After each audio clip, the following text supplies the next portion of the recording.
ညာနဲ့တည်တယ်ဆိုရှားလို့ကောင်းသေးတယ်ဆိုတော့ဒီမှာဒါဝိတ်ကရှောလူကိုမလုပ်နိုင်လေဖွင့်လွတ်နိုင်ဒီမှာလည်းမလုပ်နိုင်လေ125မှာတော့နာဗလလို့ခေါ်တဲ့ကရမေလမြို့သားကဒါဝိတ်ကိုတပုံဓမြဆိုပြီးဆဲဒါဝိတ်ကိုမလုပ်နိုင်ဒါဒီကအပြုအမူအားဖြင့်စော်ကားတာဒါတွေကစကားနဲ့ပါလို့လာတယ်သူကအဲ့ဒါပြောတယ်မင်းငါ့ကိုမချေနိုင်ရင်ထိုးရင်ထိုးလိုက်ပါစကားနဲ့တော့လုပ်ပါကျွန်တော်ဒါဆိုရင်စကားအများကြီးပြောတယ်အဖေကျွန်တော်ကိုရိုက်ချင်ရင်ရိုက်လိုက်ပါဗျာအဲ့လိုတော့ပြောပါတယ်အဲ့ကိုနှစ်သားတော်တော်စကားတတ်တယ်လားကျွန်တော်အများကြီးပြောအဲ့လိုမပြောပါနဲ့ဒီကောင်စကားအဲ့လိုပြောရင်ဒီကောင်ရကြည်ခွဲဝမ်းနေတယ်ဒီကောင်ရိုက်ရင်ဒီကောင်ခံတယ်စကားနဲ့ပြောရင်ဒီကောင်မခံစားနိုင်လူရဲ့အလေးထားပါမရဘူးကြောပူရင်ခံနိုင်တယ်နားပူရင်မခံနိုင်ဘူးကျွန်တော်ကြားဘူးလိမ့်မယ်နော်ဒါကြောင့်ရှောလူကဒါဝိဒ်ကိုစော်ကားတာကကာယကံမြောက်စော်ကားတာကိုကဘာလဲစော်ကားလဲစကားအဲ့ဘာမခံနိုင်ဘူးအားကြောင့်ဒါဝိဒ်ကဘာလို့ကြိုးစားလဲရှောလူကိုချက်ချင်းတတ်ဖို့အဲ့125မှာကျွန်တော်ပြန်ကြည့်စီချင်တယ်ဝါရ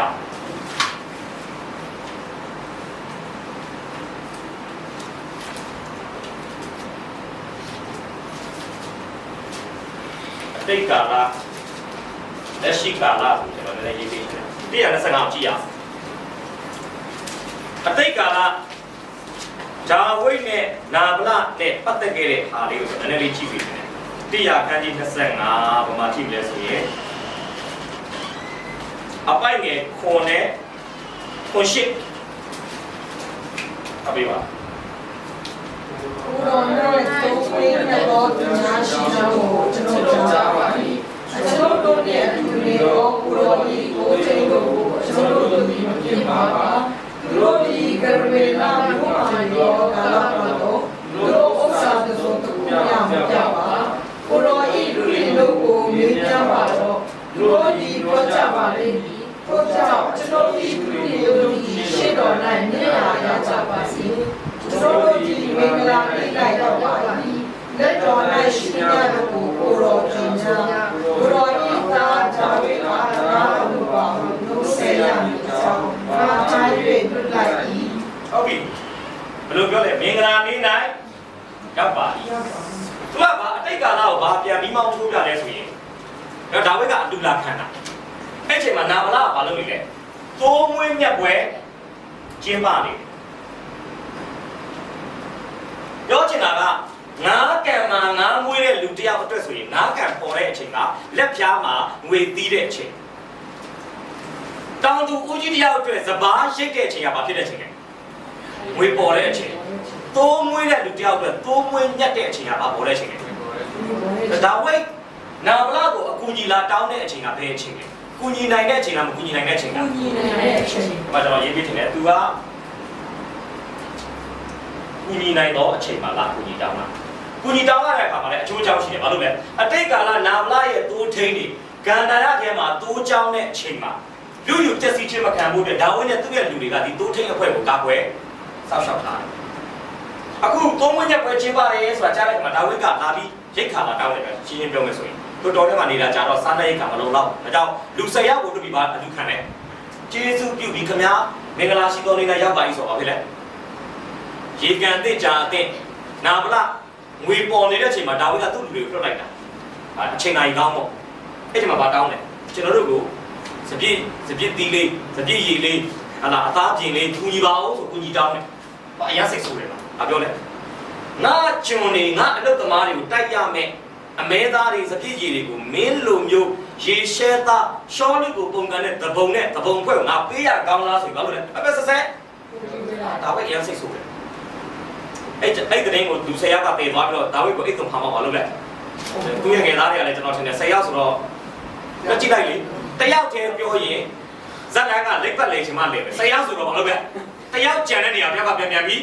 ဖြည့်တာဇက်လန်ကရုပ်လုံးကြွလာကျွန်တော်10 dimension ဖြစ်သွားမယ်နော် 3D တော့မဟုတ်တော့10D လောက်ဖြစ်သွားမယ်ဟောအကုန်လုံးဝိုင်းပြောတာဒါဝိဒ်ဘာလုပ်လဲတော်တော်ထွက်တယ် အားလုံးယောက်ျားမှန်သမျှအကုန်ကပတ်ပတ်ခါမှဓာတ်ဆွဲ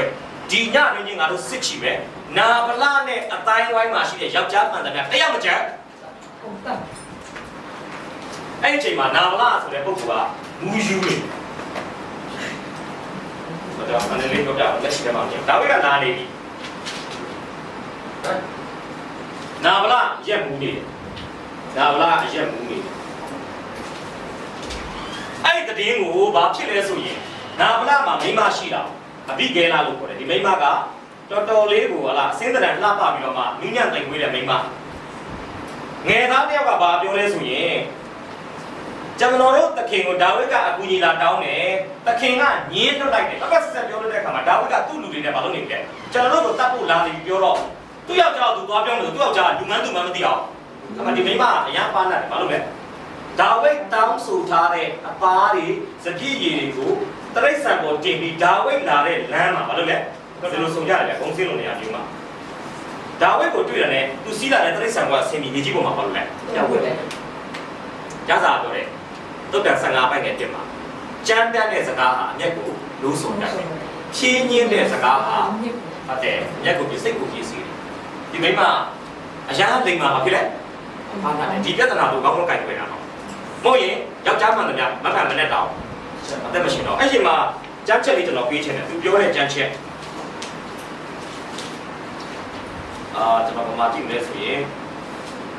125ကြည့်ရအောင်125ကျွန်တော်ဘယ်လောက်လေးဖတ်ပြီးသွားပြီလဲဆိုရင်နည်းဖတ်ပေးပါ73တစ်ချက်ရင်ဖတ်ပေးပါဒါဝိကလည်းဒီတိုင်းမိမိဓာတ်ကိုခါ၌စီးစေဟုမိမိလူတို့အားဆိုရက်မိမိဓာတ်ကိုစီးလေ၏လူ400တို့သည်ဒါဝိနောက်သို့လိုက်ကြ၏ဒါပြီး21 22ဖတ်ပေးပါထိုတို့မတွေ့၏ဒါဝိကအကယ်စင်စစ်ထိုသူ၏ဥစ္စာတစုံတစ်ခုကိုများကြောက်စီခြင်းကဒေါ၌သူပိုင်များတို့ငါဒီအချင်းကြီးစောင့်ပါပြီလား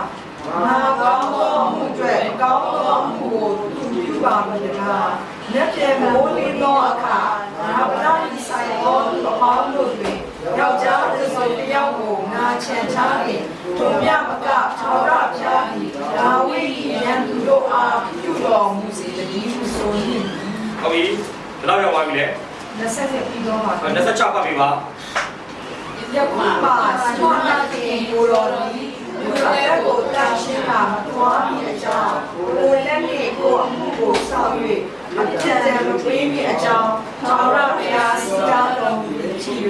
သာရဘုရားအသက်တော်ကိုတော်အသက်လည်းရှိတော်မူပြီးအတိုင်းအကျိုးတော်ကိုဖြစ်စီလို့တော်ရောရန်သူတို့သည်နာနာဘက်ကိုဖြစ်ကြပါစေတော်ဒီမှာပြောရတယ်ကိုလည်းနေကိုမှုကိုဆောက်၍အပြည့်တန်မပေးပြီးအကြောင်း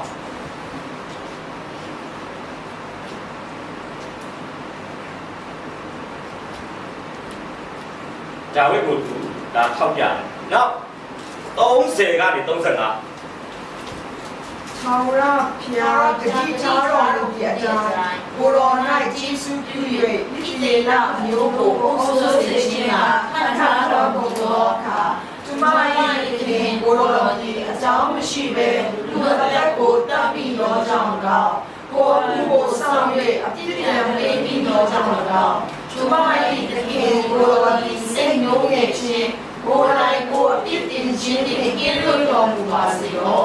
သာရဘုရားသည်သူမ၏ခင်၌ကျေးဇူးပြုတော်မူ၏မှာကိုယ်တော်၏သူမကိုအောင်အိပ်ပေတော်မူသောမြတ်ရှိ၏ကျွန်တော်ကလည်းယနေ့ရာမီပြည့်စုံခြင်းဟာဒီကိုစေလွတ်တော်မူသောဣတိယကမျိုး၏ဘုရားသခင်သာရဘုရားသည်မိဂလာရှိတော်မူစေတည်းပေဝေသောအကျံလည်းမိဂလာရှိစေတည်းမိဂလာသည်လူအသက်ကိုတန်အံ့တော်နာမတော်ရမည်အကြောင်းကိုယ်လည်းနေကိုယ်ကိုဆောက်၍အပြစ်ဒဏ်မပေးရမည်အကြောင်းစီတာသောပြည်သည်လည်းမိဂလာရှိစေတည်းအကယ်စင်စစ်ဒီကိုငါမြင်စေရမည်အကြောင်းစီတာတော်မူသောဣတိယမျိုး၏ဘုရားသခင်သာရဘုရားအသက်ရှင်တော်မူ၏အကြောင်းဒီငါညှိတွေ့ခြင်းကအလေးအမြတ်မလားလေကယ်စင်စစ်မြတ်ထံမိုးလင်းသောအခါနာမနာ၏ယောက်ျားတို့ တယောက်ကိုမြငါချမ်းရမချဘူးဣတိယအားပြောရပြီကျွန်တော်ကြည့်ရအဓိကဒါဝိဒ်ကိုဘာလာပြောလဲကိုယ့်လက်နဲ့ကိုယ့်မှုကိုစောက်ပြီးအပြစ်ဒဏ်မပေးပါနဲ့အဲ့တော့အပြစ်ဒဏ်ပေးပြီးရင်ဘယင်ဖြစ်လာတဲ့တနေ့မှာနောင်တပြန်ရလိုက်တယ်ဘာအနေနဲ့နာမည်ကြီးမလဲဒါဝိဒ်ဘယင်မဖြစ်ခင်တုန်းကကရမလမြို့မှာရှိတဲ့နာဗလရဲ့အတိုင်းဝိုင်းကိုရေးရဆက်ဆက်ဒါဝိဒ်မတတ်တာတော့မှအဘရှလုံရေးတော်ဘုံဒါဝိဒ်ထွက်ပြေးတဲ့အချိန်မှာရှောလုအမျိုးရှိမိကဒါဝိဒ်ကိုသဲနေကြောက်ခဲနေနဲ့ပေါက်ပြီးပါပြောတယ်ရှောလုအမျိုးကိုတတ်တဲ့လူမင်းသားမင်းကိုဒီလိုပြန်လုပ်တာနဲတော့နဲသေးတယ်ဆိုတာအပြစ်တင်တာမလောက်တာတော့လောက်တယ်လို့ဆွဆွဲခံရရင်လောက်များလုံပြီလို့ကတော့မဖြစ်ပြီကျွန်တော်မြင်ပါတယ်တကယ်လို့ဒါဝိဒ်ကလူတက်ကြည့်လိုက်ကရမလနေသားတွေစိတ်ထဲမှာဒါဝိဒ်နဲ့ပတ်သက်ရင်မဖြစ်တယ်တသက်လုံးစိတ်ကူသွားမှာဒါဝိဒ်ပုံမှာဘာဖြစ်ဖြစ်အကြည်ညိုရှိတော့မှာမဟုတ်မချစ်တော့လဲအောက်ကနန်းတာတော့ဖြစ်ဖြစ်ပဲဗျာဘယင်ဖြစ်နေလို့သာဩဇာအာဏာဝင်ခံတာစိတ်ထဲမှာတော့ဘာလဲဒီဘယင်အရင်ရက်ဆက်တယ်သူတက်တဲ့ထဲမှာငါယောက်ျားပါသွားတယ်ငါသားလေးပါသွားတယ်သူကနားမှာတော့အဲ့ဒီဒါဝိဒ်ကြီးမားတဲ့အပြစ်ကိုကျူးလွန်တဲ့ကိစ္စကြီးကိုဘသူကတားပေးလေဒီကနေ့ဒါမှမဟုတ်တာမာနဆဲဆဲအမားကိုဖြစ်ခံတယ်တော့ပေါက်သွားတယ်ချက်ချင်းဟုတ်တာပဲမင်းသားမတွေ့ရင်ငါလက်တော်တော့အဲ့လက်တော်တဲ့ကိစ္စငါနောက်မှာရိတ်ငယ်ကြီးလို့အဲ့အတိတ်ဆိုးသမိုင်းကငါ့အမြဲတမ်း6တန်းနေတော့အခုတော့ဂျေဇုတက်ကြောင့်မင်းကိုဘုရားအချိန်ကြီးလွတ်ပေးပြီးမင်းကငါရဲ့အမားကိုပြင်ပေးတဲ့အတွက်ကြောင့်ငါလူမတတ်ပဲနဲ့မလုပ်တော့ပဲပြန်တော့တယ်ဒါကျွန်တော်လည်းဒီနေ့ဘုရားသခင်ဒီတရှင်းသောဝိညာဉ်တော်အားဖြင့်ဆိုတော့ကောင်းတမန်ကျမ်းစာအားဖြင့်ဆိုတော့ကောင်းခရစ်တော်၌လို့ပေါ်ဆောင်ဘက်ဒီခရစ်တော်၌အင်္ဂါချင်းတွေအားဖြင့်ကျွန်တော်တို့ရဲ့မှားအံ့ဆဲဆဲအမားကိုအမြဲတမ်းမလုပ်ပေးတဲ့ဘုရားနဲ့ရရှိနာမှာပို့ကြည့်ပါစေအာမင်အဲ့ကမှာကျွန်တော်တို့ကခေါင်းဆောင်မှုအရာရာမှာရှိတဲ့သူမှန်ရင်ဘာစိတ်သက်ရှိရမားပြင်ခံတဲ့စိတ်သက်နောက်တစ်ခုကြည့်ရအောင်အမားပြင်ခံတဲ့နောက်တစ်ချက်ဒါပေမဲ့နောက်ချက်အမားပြင်ခံတဲ့ level တစ်ခုရှိတယ်အဲ့ဒါကတော့ဘာလဲဆိုရင်ကျွန်တော်ဒီမှာလေးတော့မှားပြီးတော့အမားကိုအပြင်ခံခြင်းမနေ့ကကျွန်တော်ပြောပြီးသွားပြီ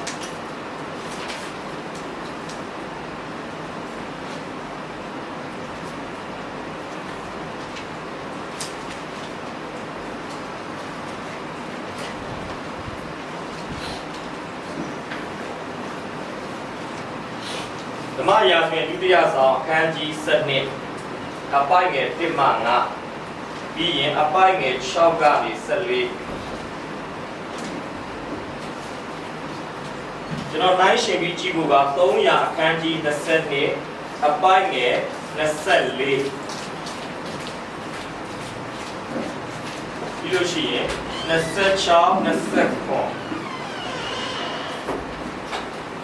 29 616ခွန်ရဲ့9ရဲ့10ရဲ့ဒါလေးမှတ်လိုက်ပါရင်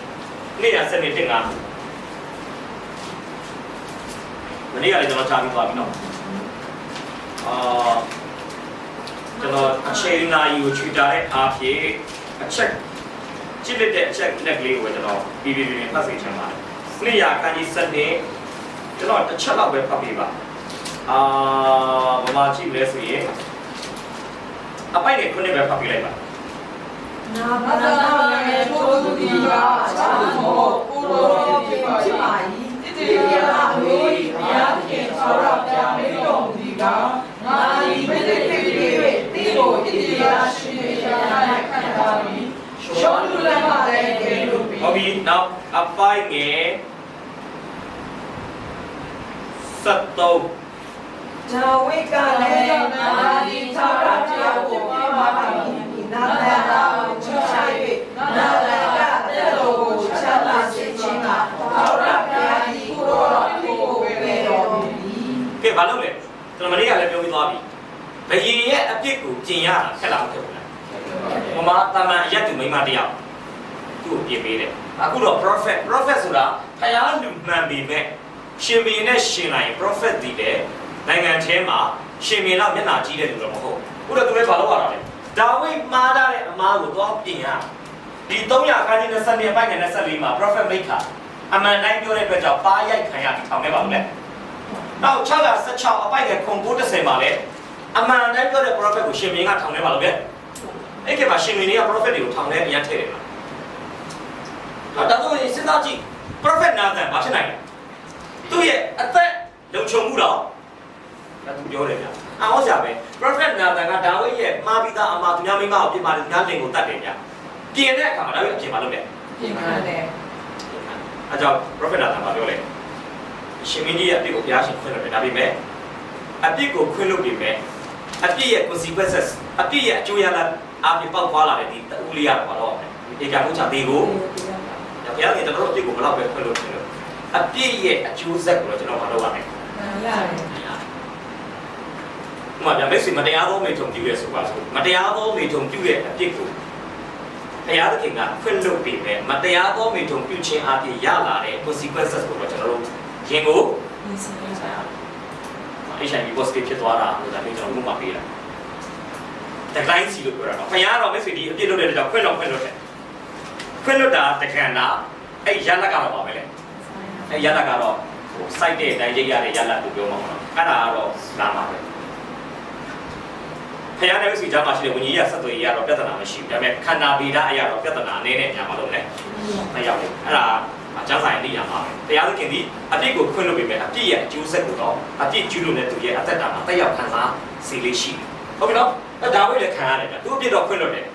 အပြစ်ရဲ့အကျိုးဆက်ဖြစ်တဲ့သားလေးတော့ပြောပါမယ်တရားတော်မိထုံမှာအပြစ်ရလာတဲ့အတိအပွင့်လူရသွင်းချင်းဒီထက်လိုက်ဒီပြတော့မလီရပဲနဲ့ဗရိမီနဲ့တော့မပတ်သက်လိုက်ရတယ်ဗျဒီပွဲဒီမှာကျွန်တော်ပြောချင်တာဒါဝိဒ်ဒီသူ့အမားကိုပြင်ပေးတဲ့ prophet နာသန်ရဲ့အမားကို sorry အပြင်ကိုဘာလို့လဲအပြင်ခံတယ်ဒါကြောင့်မားဆဲဆဲအမားကိုပြင်တဲ့အခါမှာလဲခံတတ်တဲ့ဒါဝိဒ်ကမားပြီးသားအမားကိုပြင်တဲ့အခါမှာလဲဘာလို့လဲခံတယ်နော်တစ်ယောက်ကြည့်ရအောင်နောက်တစ်ချက်ဒါလည်းဒါဝိဒ်ပဲနောက်တစ်ခုကတော့ဘာလဲဆိုရင်မားပြီးရင်မားမိအမားကိုအပြင်ခံခြင်း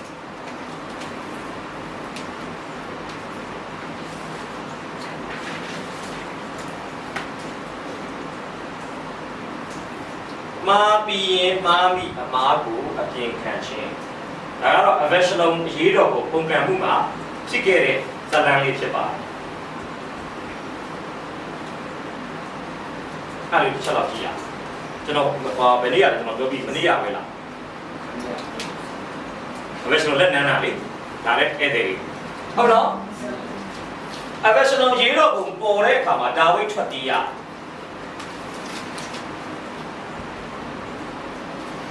နောက်ဆုံး Aveshalom တင်မဲ့တိုက်ပွဲမှာဒါဝိဒ်ကသူ့ရဲ့စစ်တပ်တွေကိုစေလွတ်ပြီးတော့မှ Aveshalom ရဲ့စစ်တပ်နဲ့ဘာလို့လဲရင်ဆိုင်တယ်စစ်သားတွေရှေ့တန်းမသွားခင်မှာဒါဝိဒ်မှာလိုက်တဲ့စကားလေးရှိတယ်ငါသားကိုဖြင်းညင်းဆိုတာဘာလို့ပါလဲကြည့်ကြပါအဲ့ဒါကျွန်တော်ကြည့်သိချင်တယ်ဓမ္မရာဇဝင်ဒုတိယစာ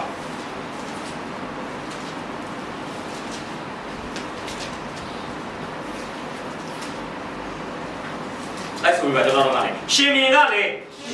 ငါမျက်နာကိုထောက်၍ငါသား Aveshalom ကိုရှင်းညင်းစွာပြုကြလောဟုယွာဘအဘိရှဲအိတ်တဲတို့ကိုမာထားတော်မူ၏ယွာဘရဲ့အဘိရှဲရဲ့အိတ်တဲရဲ့ဆိုတာတမ3ပါးကိုဥဆောင်တဲ့တမမှုတွေလို့ပြောရမှာပေါ့နော်စစ်စင်ရဲ့ကောင်းဆောင်တွေတက်ချုပ်3ယောက်ပါပြောတာလေအသားကိုပြောချင်တာမသိစီနဲ့ပေါ့ဗျာစစ်လက်တိုက်ခိုင်းနေတယ်ဘယ်လိုခိုင်းနေလဲအဲ့နဲ့အတူချုပ်ပြောမယ်ဆိုရင် Aveshalom ကသပင်ရမ်းရှိတာနှစ်တိုင်းသူ့သပင်ကိုဖြတ်ပြီးရောင်းစားရတယ်ပြောတာရန်ကုန်မှာဆိုရင်သပင်ကပတ်နိုင်လဲပေါ်နေပြီတော့သပင်ရှိတဲ့မိမတွေဆိုသပင်မရှိတော့ဘတ်စကားမတိုင်မှာကတ်ကြီးနဲ့ညက်တာကြည့်လိုက်ငါကောင်းအောင်ပေါ့သွားပါလားဆိုရင်သပင်ဟုတ်တူပဲကြတော့ဘယ်ချိန်ညက်သွားလဲဒီသပင်ဈေးရမ်းကောင်းလာဘူးကွာသပင်ရှိတဲ့လူရောင်းလိုက်ရင်1000-2000လောက်အေးစေးရနော်ဆိုတော့ Aveshalom ကလည်းသပင်ရောင်းစားတယ်လို့ကြားစာပြောတာအဲ့ကျွန်တော်ဖတ်စီချင်တယ်နော်နှစ်ရမှာသူသပင်ရောင်းစားတဲ့ဇာတ်လမ်းလေးနှစ်ရခန်းကြီး73လောက်မှာကျွန်တော်ကြည့်ရအောင်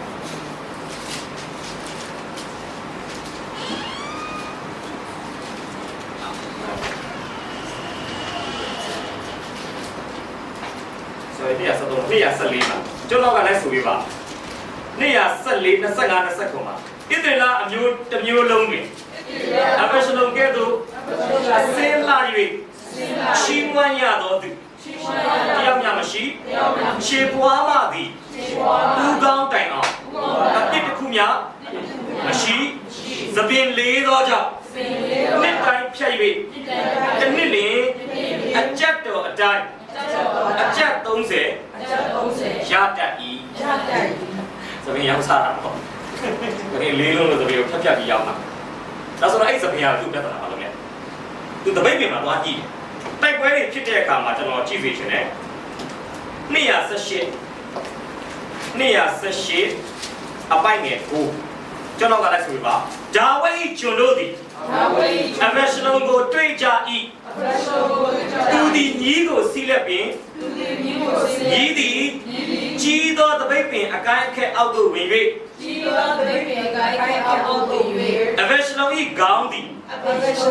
တပိတ်ပင်၌ညီးသဖြင့်မိုးနှင့်မြေကြီးစัจ जा မှာတွဲလွဲဆွဲလက်နေ၍ညီးသည်အလိုလျောက်သွားလေ၏ကျွန်တော်ဖတ်သွားတာ118ခုဖြစ်ပါတယ်ဒါကြောင့်ကျမ်းစာပညာရှင် Matthew Henry ကပြောလဲမိုးနဲ့မြေကြီးကြားမှာအဲ့လိုတွဲတယ်ဆိုတာဒီကောင်ကကောင်းငယ်နဲ့လည်းမတန်ဘူးမြေကြီးနဲ့လည်းတန်လိုက်ဖြစ်နေတော့အဲ့ချိန်စစ်သားတွေသွားပြီးတော့ဝန်သားအားနဲ့ဝှချုပ်ရွာပါအောင်ပြောတယ်ဝှချုပ်ရွာပါပါလေထိုးမြို့မှာလက်ဆောင်ပေးမယ်ကပတ်တွေပါလေပေါ့နော်စစ်သားရဲ့အဆောင်ရောက်တယ်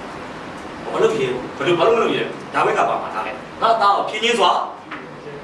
အဲ့တော့ professional 6ဆိုတော့ဒီမှာကျွန်တော်ပြောမယ်နော်သူပြောတဲ့စကား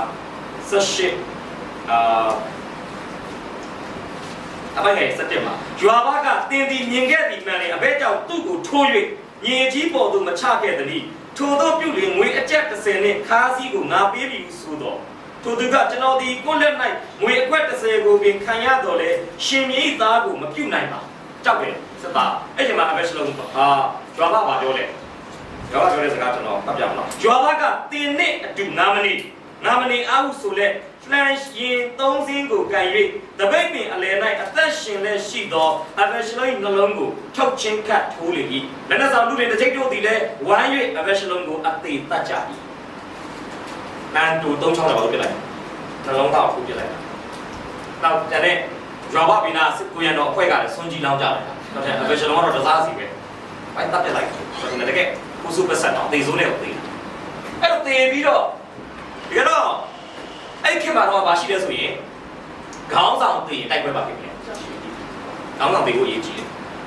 ခုနအဘဲရှလုံးတေးပြီးဆိုအဘဲရှလုံးရေးတော့ပြီးသွားတယ်အားလုံးကအောင်ဝဲခံပြီးပြန်လာကြတယ်တော့တန်းကိုပြောပါဒါပေမဲ့ဒါဝိလုတ်လိုက်တဲ့လုပ်ရကအားလုံးကိုစိတ်တက်ကြစေတော့ဒါဝိကအကြီးကျယ်ငိုတယ်ဗျအခန်းကြီး19sorry အခန်းကြီး18အပိုက်က33ကျွန်တော်ဖတ်ပေးပါ18 33ဒီမေအရှင်တော်ကြီးနာတော်ဆရာရှိတဲ့သိရှိတဲ့မြို့ကပေါ်လာရှိတော်လေတို့တဲ့ဆက်စီတဲ့အိုမာတာဖတ်ရှုနာတာနာတာရှိတော်ဒီကိစ္စနာမတိယမေကအိုဖတ်ရှုနာတာမူတိစကူတိကနေတော့တစ်ဆက်ဖတ်ပေးပါရှိသည်အဖတ်ရှုကြောင့်ဘုရားကြီးကြောင့်ဒီကိုကြွားပါအားကြတော်၏ထိုနေ့၌အောင်ဝဲသည်လူအောင်တို့တွင်ဝမ်းနည်းစရာကြောင်းဖြစ်နေသည်ရှင်ပြည်၏သာတော်ကြောင့်စိတ်ချတော်မူသည်ကိုလူအောင်တို့သည်ထိုနေ့၌ကြား၍စစ်တပ်ရာမှပြည်တော်သူတို့သည်ရှက်၍တိစိတ်စွာပြည်တည်းကဲ့သို့မြို့ရဲသို့တိစိတ်စွာပြည်ကြ၏ပြောပြောပါပါနဲ့လာပြီးဘယင်ကထငူလိုက်တော့အားလုံးကအောင်ပွဲတော်တရားမှာကျွန်တော်မိမခဏပြောတယ်သူစေတန်းအောင်တော့အရန်ပျော်တယ်သူစေတန်းအောင်တဲ့နှစ်မှာသူ့အမတစ်ယောက်ကစေတန်းကြားတယ်အဲ့တော့ဘာမှတော့အိမ်မှာမပြောရင်ကိုနှစ်ယောက်ကငိုနေတယ်ဗျကိုကတော့အောင်ပွဲခံချင်တယ်အောင်ပွဲခံလို့သူတို့နှစ်ယောက်ငဲ့ပြီကိုအောင်ပွဲအဲ့ခဏလာပြောတယ်ငါစေတန်းအောင်တာလွတ်လွတ်လပ်လပ်တော့ပြောခွင့်ရှိရခဲ့အခုလည်းစသားတွေအရန်ပြောတယ်ကျွန်တော်စသားတွေဆိုတွေ့ဘူးလိမ့်မယ်နော်ဟိုအခုခေတ်မှာဆိုရင်မိုးဘောထောင်ပြီးတနတ်တွေဘာလို့လဲတနတ်တွေဖောက်ကြနတ်စစ်ပွဲနိုင်လို့ရှိမှာဂဒါဖီတဲ့အခါမှာလစ်ပြားမှာရှိတဲ့တော်လိုင်းသမားတွေကတနတ်တွေပြစ်ကြတယ်ညလုံးပေါက်တယ်မိုးပေါ်မှာထောင်ပြီးပြစ်ကြရမ်းပျော်ကြဟိုစသားလည်းလှုပ်ချင်ပါညတော့ရောက်တယ်ဘာလို့လဲရောင်အိုးတွေဘာတွေဖောက်ရမ်းဒါဝိငိုတော့အားလုံးဘာလို့လဲတိတဲလေးကောင်ဖောက်ပါတယ်တို့တို့ညင်ဝဲကိုမြင်ကြည့်တော့တရားစရာကောင်းတယ်ဗျာစစ်ပွဲနိုင်တယ်ဘာပြောလဲစစ်ပွဲရတော့အတိတ်ပဲကိုသူ့သားကိုတတ်တာပဲငါတို့ပဲတရားခံလို့ဖြစ်နေပါလားစစ်သားရဲ့စိတ်ကအဲ့ဒါအားလုံးကကျမ်းစာမှာဘာပြောလို့ဆိုရင် စစ်တပ်ရမှာပြေးတော်သူတို့ဒီရှက်၍တိတ်ဆိတ်စွာပြေးတတ်တဲ့ကဲ့သို့မြို့ထဲတို့တိတ်ဆိတ်စွာပြေးဝင်ကြ၏စစ်တပ်ရမှာပြေးတော်သူစစ်ရှုံးတဲ့လူကိုပြောတာတော့စစ်နိုင်တဲ့သူကစစ်ရှုံးတဲ့လူလိုပဲမြို့ထဲကိုတိတ်တိတ်ဆိတ်ဆိတ်ပါလို့လေအဲ့ချိန်မှာဘုချုပ်ရွာကပြောတဲ့စကား9ကနေ10ဖတ်ပေးပါကျွန်တော်ရသဘောကျသူကူလေးရဲ့အမှားကိုပြင်ပေးတယ်ရွာပါတိရှိပင်တန်အေတဲတို့ဝီ၍ကိုရောရဲ့အသက်မှဆာ၍နာတော်ပြီးတော့ဘီဘီယာမောင်းမမြင့်တန်တို့၏အသက်ကိုဖိပြီးတော့ကိုရောကျွတို့ကိုဒီနေ့အဆက်ခွဲစေတော်မူ၏ဉာဏ်တို့ကိုချီ၍အဆွေခင်မှုတို့ကိုမုန်းတော်မူ၏မူမှန်များကျွများတို့ကိုမာနဖြစ်တော်မူကြောင်းကိုဒီနေ့ထင်ရှားစွာပြတော်မူ၏အမရှရောမီအသက်ရှိ၍ကျွတော်မျိုးပေါင်းတို့သည်ဒီနေ့တည်းအားရတော်မူလိမ့်မည်ဟုဒီနေ့ကျွန်တော်သိနေပါ၏ယခုမှချာတော်ရှစ်တိယခုမှချာတော်မူပါကျွန်တော်ရဲ့ကိုရောကျွန်တို့အားဒီသိတော်စကားကိုပြောတော်မူပါကျွန်တော်မူရင်ယနေ့ရမှာအထံတော်၌လူတယောက်မျှမနေပါကိုအမှုဒီငယ်သောအရွယ်မှစ၍ခုတိုင်အောင်ကိုရော၌ဖြစ်လေကြသောအမှုထက်အားရဆိုပါလိမ့်မည်ထာဝရဘုရားကိုတိုင်းပြည့်၍တော်တော်ကြိုးကျေးဇူးပါသည်ရှောက်တော်ရှင်ဘုရင်ကြီးချ၍ကောင်းဝါ၌ထိုင်တော်မူ၏ရှင်ဘုရင်ကြီးကောင်းဝါ၌ထိုင်တော်မူ၏ကိုဘောဘောတို့၏ကြားတော်အခါခြံတော်တို့ရှိခဲ့ကြ၏ဤဒေလာများကမိမိတို့နေရာသို့ပြေးသွားကြ၏နောက်တစ်ခုက215ကျွန်တော်တစ်ချက်လောက်ဖတ်စီတယ်နော်200ခန်းကြီး15အပိုင်းငယ်1နဲ့2ဖတ်ပေးပါဒါမနေ့ကတော့ကျွန်တော်ပြောပြသွားပြီကျန်ချက်လေးပြေးချင်လို့ပါသောတော်အပရှောဝိညာဉ်ထားတဲ့ဒီနာတော်ဒီရှိရှိပြရတော်နာစေကိုကောင်းပြည့်စုံလေ၏အပရှောဒီစောစောထား၍ကောင်းပါမှာရည်ဟုတ်ပြီဒါဝိအတိတ်ကာလကတကားနာမှာမရက်မိတဲ့အတွက်ကြောင့်သူ့သားကအခွင့်အရေးပါပြီလေအခုတော့တကားနာမှာပြန်ထိုင်အဲ့ချိန်မှာလူတွေအားလုံးသူ့ချိန်မှာမလုပ်လေဒါကဘယ်သူ့အကြံပေးတာသူ့အမားကိုလူပြင်ပေးတာလေမချုပ်ပါပါဒါပေမဲ့မှားပြီးနေငါသားအပရှင်လုံးကိုငိုတာကတပြည့်အဲ့ဒီအမားကိုမပြင်မဲနဲ့ဆက်ပြီးငိုနေမယ်ဆိုရင်မနဲ့ကြရင်လည်းနန်းတော်ထဲမှာလူတရားမှာအားလုံးကနန်းတော်ပြင်ထွက်သွားပြီဘယင်တယောက်ထဲနန်းတော်ထဲမှာအထီးကျန်တယ်ဘာလို့လဲကျွန်တော်ပြောချင်တာကကျွန်တော်တို့မှားဆက်ဆက်အမားကိုသူများပြင်ပေးတဲ့အခါမှာပဲဖြစ်ဖြစ်မှားပြီးသားအမားကိုပြင်ပေးတဲ့အခါမှာပဲဖြစ်ဖြစ်မှားပြီးရင်မှားမဲ့အမားကိုပြင်ပေးတဲ့အခါမှာပဲဖြစ်ဖြစ်ဒါဝိကဲ့သို့အပြင်ခံတဲ့သူတွေဘာလို့လုပ်လဲဒါကြောင့်ကြပြပွဲမှုဆိုတဲ့တခြင်းတရားလူငယ်တွေကိုမှတ်မိကြတယ်ပါလေမမားကိုကြိုးစားရအောင်ကြားဘူးလားသင်္ချာတွတ်တော့လဲမားတယ်ကြီးစားထားတော့လဲမားတယ်တော့ပါရှိသေးတယ်တော့ဘူးတော့ဘတ်စကားလေးစီအဲ့ဖွင့်လိုက်ကြဆောင်းအောင်မမားကိုကြိုးစားရအောင်ပဲကြားဘူးလားနနနနနနဘာသင်္ချာတွတ်တာရဲ့ဘာလဲတော့မသိဒီဘခိုင်းတာပါလဲမသိဘူးတော့เจ้าမှလည်းမားတယ်အဖေခိုင်းတာလည်းမားတယ်ချစ်သူနဲ့လည်းကြီးစားထားကမှလည်းမမားကိုကြိုးစားရအောင်ဒီမှာနေဝင်ရတော့ပြောတယ်ဗျကျွန်တော်ငငယ်တုန်းကဒီမှာနေဝင်သချင်းနားထောင်ဘူးလား။ဘာရေးထားဆိုဘောပဲနောက်မှာခဲပြက်တက်တာမတော် sorry ခဲတဲ့နောက်မှာခဲပြက်တက်တာမတော်စမရင်ဖြတ်ဖို့အတွက်ပါတဲ့။ဘောပဲနဲ့ရေးလို့မှာတော့ဖြတ်ဖို့ခက်တယ်လေ။ဘောပဲနောက်မှာခဲပြက်မရှိဘူး။အဲ့တော့ဘာမပေါ်သေးဘူးလေ correction တွေဘာလို့ရောင်းကောင်းလဲ။မားတယ်ဟာ။မားပါဗျာ။မားနေပြီတော့ဘလောက်ထုတ်ပါဖြစ်လဲ။ဒီနေ့ဘုရားသခင်ကလည်းကျွန်တော်တို့ကအမှားပါလို့ပြင်နေတယ်။တာရှင်တော်ဝိညာဉ်တော်အားဖြင့်အင်္ဂါချင်းတွေအားဖြင့်နှုတ်ကပတ်တော်အားဖြင့်ကျွန်တော်အမှားကိုပြင်တဲ့အခါမှာအလားလာရှိတဲ့ခေါင်းဆောင်တရားဖြစ်မယ်။ခေါင်းဆောင်မှုအနေထားမှာရှိတဲ့သူမှန်တယ်ဆိုရင်ဒါဝိကဲ့သို့အမှားပြင်ခံတော်သူများအဖြစ်သွားလာသက်ရှင်နိုင်ဖို့ကျွန်တော်နှုတ်ကပတ်တော်အားဖြင့်ထိုက်တွန်းအားပေးချင်ပါတယ်။ရောက်တိုင်းမှာဘုရားရှင်ကောင်းချီးပေးပါစေ။